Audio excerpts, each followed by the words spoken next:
I'm joined by Kirsten Whitfield, a director in our commercial contracts team who specialises in data protection.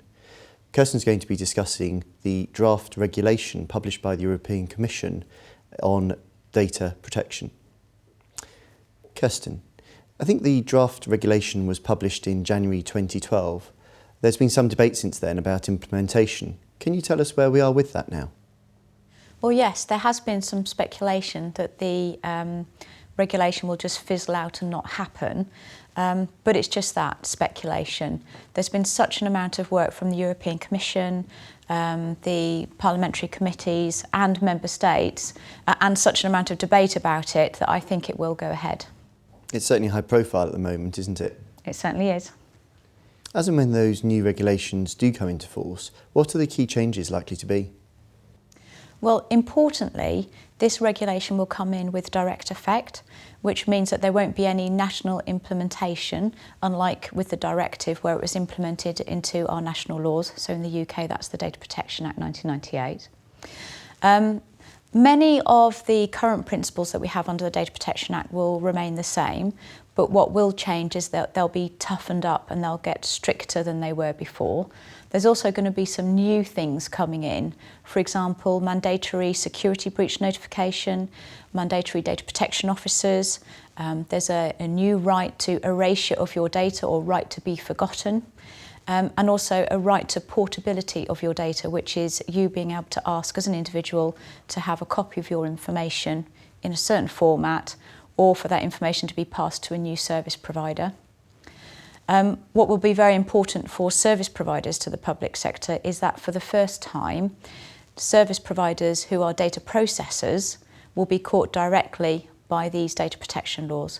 So currently, under the Data Protection Act, it only applies to the data controller, which will typically be the public authority, and not to the data processor, i.e. their service provider. So that's going to change. The other thing that's going to change, and the one thing that has probably been most bandied about in the headlines, is that the penalties for non-compliance are going to be much tougher. So we're going to be talking about €1 million fines, or potentially 2% of global annual turnover. Ouch. So really eye-watering. In fact, recently, one of the parliamentary committees at European level who gave the regulation a big thumbs up have proposed increasing that even further. So it could potentially end up being €100 million or 5% of global annual turnover. But because the Parliament's proposed it doesn't make it automatically law, does it? No, that's right. It's just a proposal and we're waiting to see what happens. Obviously, personal data is a key issue in the public sector. So under these new regulations, how much more affected will that be? Personal data is a big issue for the public sector. They will typically hold much, much more personal data than the average business in the UK. And a lot of that data might be really quite sensitive. So it could be information about people's health, it could be information about children, or information about people's social circumstances. Now, although the public sector won't benefit from one of the key aims of the regulations, which is to promote consumerism online, where they will benefit is that it will encourage people to use their services through new channels, such as through their websites. I think one of the challenges for the public sector is that some of the obligations are going to increase their burden in terms of work. So, for example, the right to have your data erased and the right of portability of data. And I think what the public sector will need to watch out for as well is that things like the right to have your data erased could be misused by people who are wrongdoing and want to cover up what they're up to.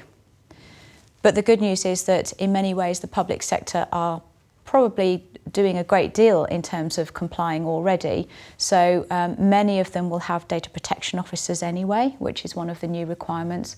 And also the public sector tends to have much more of a culture of notification of data security breaches, which is one of the new requirements that will be coming in. And is it envisaged that this will be policed by the Information Commissioner's Office in the same way as the current regulations?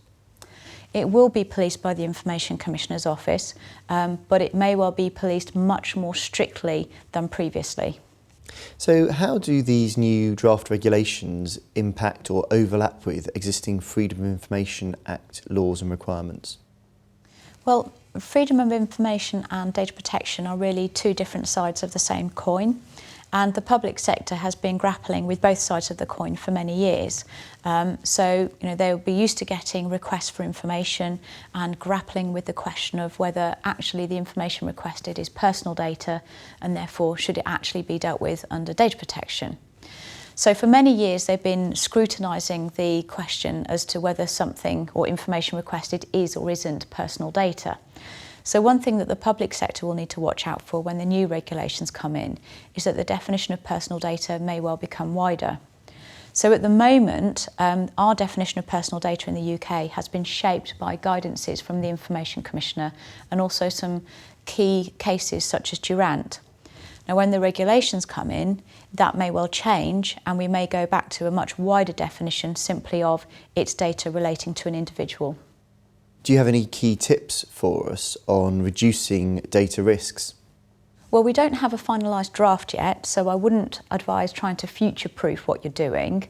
There are some things you can be doing now though, and I would say carry out a health check to make sure that what you are doing is compliant at least with the current regime. So look for any gaps that you might have and key risks and plug them.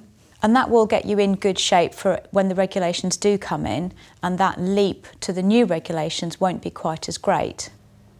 I think there are a few things that it's always good to particularly focus on when you're carrying out one of these assessments. And I would say look at security in particular. I'd say look at data management, because you don't want to be collecting data that you don't need in the first place. And once collected, make sure you don't hold it for longer than you need to. I'd also say look at your data sharing and disclosure protocols. You'll want to make sure that when you are sharing or disclosing personal data, you're doing so compliantly, and every party that you're disclosing it to is also complying with data protection obligations.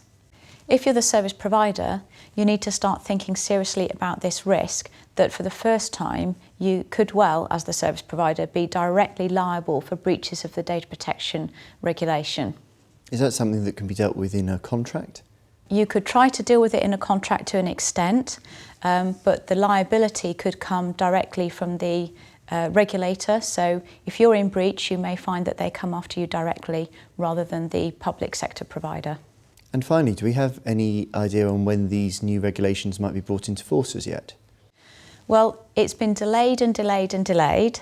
It probably will be around the end of 2015, 2016. But again, that's speculation because we haven't had that confirmed. Okay, Kirsten Whitfield, thank you very much. Thank you, Mark.